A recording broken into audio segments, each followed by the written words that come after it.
Bolalar ko'proq vaqtini gadjetlar bilan o'tkazayotgan bugungi dunyoda o'sib kelayotgan avlodning jismoniy rivojlanish masalalari har qachongidan ham dolzarb bo'lib qolmoqda.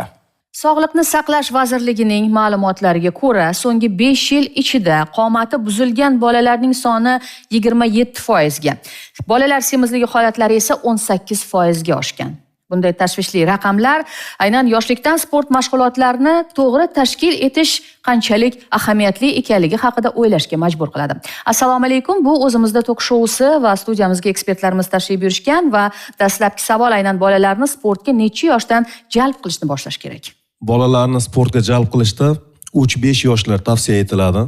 3-5 yoshda bolalarning harakatlari endigina shakllanayotgan va ularning muvozanati, ulardagi koordinatsion harakatlar shakllanayotgan bo'ladi. Shu sababdan ularga gimnastikani yengil elementlari, yengil atletikani yugurish, o'yin kabi turlari va harakatli o'yinlar bilan ularni harakatlari va koordinatsiyasini shakllantirish tavsiya etiladi. O'zi qiz bolalar va o'g'il bolalar o'rtasida bu borada farq bormi? Ya'ni misol uchun o'g'il bolalarni vaqtliroq, qizlarni kechroq yoki bo'lmasa aksimi? Albatta, bu to'g'risida farq bor bolalarda. O'g'il bolalarda 4-5 yosh tavsiya etiladi, qizlardan 3 yoshdan tavsiya etiladi. Demak, qizlar vaqtliroq sportga jalb etilishi kerak. Meditsina bu borada nima deydi? Mutaxassisimizga murojaat qilmoqchi edim.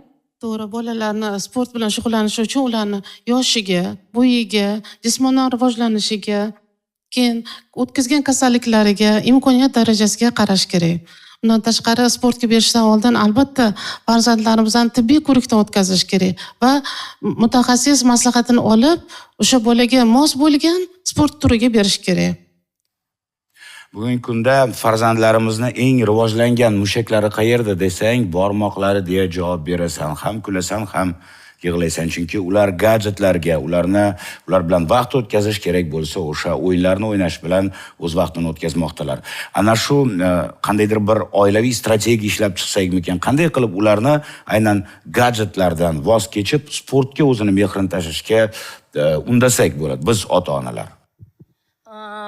Masalan, Sog'liqni saqlash vazirligi, shuningdek, xususan Salomatlik va strategik rivojlanish instituti asosiy vazifamiz bu aholi orasida sog'lom turmush tarzini targ'ib qilish.